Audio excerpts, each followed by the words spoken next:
Welcome to quick learn. अगर आपको लगता है कि मैथ्स एक बहुत डिफ़िकल्ट सब्जेक्ट है, बहुत वीक है हम मैथ्स पे, तो सिर्फ इसी वजह से है क्योंकि आपका कंसेप्ट क्लियर नहीं है। इसकी वजह से नहीं है कि आपको मैथ्स नहीं आता।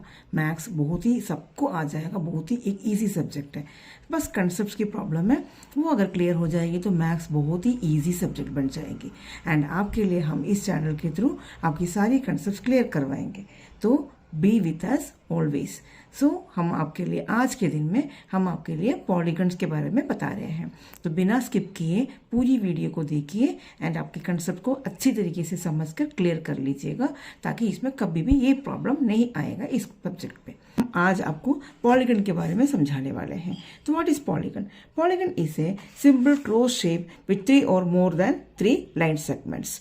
एक 3 से ज्यादा लाइन सेगमेंट्स के साथ में कोई क्लोज फिगर बन जाती है, शेप बन जाएगा, उसको हम पॉलीगन बोलते हैं। जैसे अभी ये 3 साइडेड फिगर है, 3 साइडेड फिगर है, इसको हम बोलते हैं ट्रायंगल। नेक्स्ट वन है, दिस इज ए टेट्रागन। ट्रायंगल के बाद नेक्स्ट में 4 साइडेड फिगर है, उसको हम बोलते हैं टेट्रागन। टेट्रागन में हमारा क्वाड्रिलेटरल, रोम्बस, रेक्टेंगल, स्क्वायर, सब कुछ, इवन ट्रापीजियम, सब कुछ हमारे काइट भी हमारा टेट्रागन में आता है। उसके बाद नेक्स्ट वन आता है हमारा पेंटागन। 5 साइडेड वाला फिगर को हम क्या बोलते हैं? पेंटागन। उसके बाद नेक्स्ट वन आता है 6 साइडेड फिगर। 6 साइडेड फिगर को हम क्या बोलते हैं? हेक्सागन। ठीक है। एंड 7 साइडेड फिगर होता है, उसको हम बोलते हैं हेप्टागन। एंड 8 साइडेड फिगर को हम बोलते हैं ऑक्टागन। एंड 9 साइडेड फिगर को हम बोलते हैं नोनागन। एंड 10 साइडेड फिगर को हम बोलते हैं डक्कागन। ठीक है।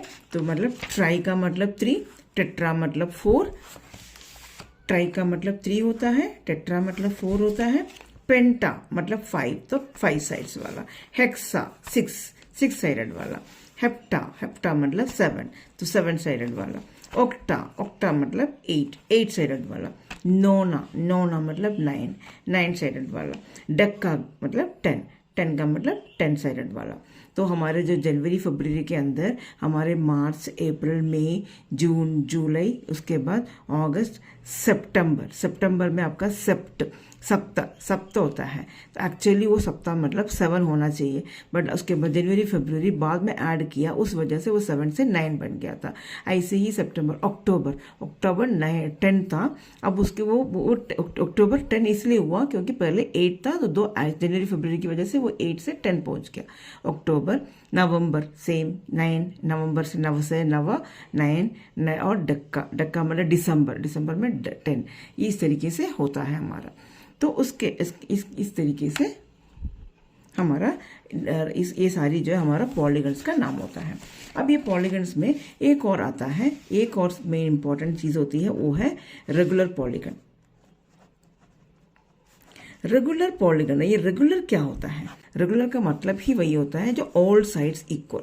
जैसे हमारा रेगुलर ट्रायंगल, अगर रेगुलर ट्रायंगल बोला जाए तो वो इक्विलैटरल ट्रायंगल, उसके तीनों साइड्स इक्वल होता है। और रेगुलर टेट्रागन बोला जाए तो वो स्क्वायर होता है, जिसकी सारी साइड्स इक्वल होता है, ऑल साइड्स इक्वल होता है। ओनली ऑल साइड्स इक्वल होने से वो रेगुलर नहीं बनेंगे, all sides and all angles should also भी इक्वल। जैसे इसकी सारी एंगल 60 डिग्री होता है एंड ऑल साइड्स इक्वल होती है, तो ये रेगुलर ट्रायंगल हुआ, इसका मतलब इक्विलैटरल ट्रायंगल हुआ। ऐसे ही स्क्वायर है, उसके ऑल साइड्स इक्वल होती हैं एंड इसका ऑल एंगल्स 90 डिग्री का होता है, तो ये भी एक रेगुलर टेट्रागन हुआ है। All sides equal, all angles equal, मतलब ऑल साइड्स आर इक्वल होगा, तो उसको हम दूसरा एक और नाम बोलते हैं, वो है इक्विलैटरल। उसके अलावा ऑल एंगल्स भी इक्वल होना चाहिए, कि ऑल एंगल्स आर इक्वल, तो उसको हम बोलते हैं इक्वी एंगुलर। तो जो भी जिस पॉलीगन पे इक्विलैटरल मतलब all sides equal and equi angular मतलब ऑल एंगल्स अगर इक्वल है, तो ये दोनों है, तो हमारा उसका नाम है रेगुलर पॉलीगन। तो अगर कोई क्वेश्चन में आपको बोला जाए कि ये एक रेगुलर एक ABCDE ये एक रेगुलर पॉलीगन है, तो रेगुलर पॉलीगन 5 साइड्स वाला है, तो रेगुलर पॉलीगन बोला जाए with AB is of 6 centimetre, then what will be the answer for BC का लेंथ कितना होएगा, the length of BC will also be 6 centimetre, DC भी 6 सेंटीमीटर, DE भी 6 सेंटीमीटर एंड AE भी 6 सेंटीमीटर। एंड कभी question में तो बोला जाएगा कि angle D is of 70 degree या फिर 30 डिग्री वॉट एवर या फिर 60 डिग्री वॉट एवर। तो अगर एंगल D 60 डिग्री दिया है तो 60 डिग्री दिया तो एंगल C भी 60 होएगा, B भी 60 होएगा, A भी 60 होएगा, E भी 60 होएगा, तो इनमें से कुछ भी होगा। तो ये सारी एंगल्स इक्वल हो और सारी साइड्स इक्वल हो, उसका नाम है रेगुलर। तो रेगुलर दे दिया तो उसी में ही सारी क्वेश्चन आंसर्स आ जाती हैं। जैसे सपोज करो कि मैं आपको एक क्वेश्चन दे दूं कि एक ABCDE से पिक फिगर, इसका with AB is of 4 centimetre, so what will be the length of DC। तो DC का क्या लेंथ होएगा, वेरी क्लियर 4 सेंटीमीटर होएगा। And if in a hexagon ABCDEF is a hexagon, ये 6 sides है तो ये hexagon है। and in a hexagon, in a regular hexagon, if it is given that the length of BC is equal to 8 centimeter, the what will be the length of AB? So clear, very clear. What is the centimeter? How much it will be? 8 centimeter. And if it is given in a regular polygon, if angle D is equal to 60 degree, then what will be the measurement of angle A?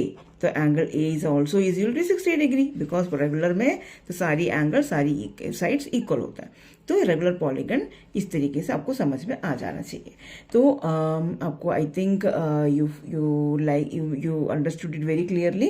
So I promise you I will bring you many videos to build a strong base in English grammar as well as in maths by clearing all the basic concepts. तो आपको अगर video पसंद आया तो ज़रूर like share and subscribe करिए, हमें support कीजिए, हमें मोटिवेशन मिलेगा और हम ऐसे ही बहुत सारी वीडियोस आपके लिए लेते आएंगे। नेक्स्ट वीडियो में हम आपको क्वाड्रिलेटरल की सारी प्रॉपर्टीज और ट्रायंगल की सारी प्रॉपर्टीज हमको समझाएंगे। तो प्लीज हम be with us. Thank you so much, bye.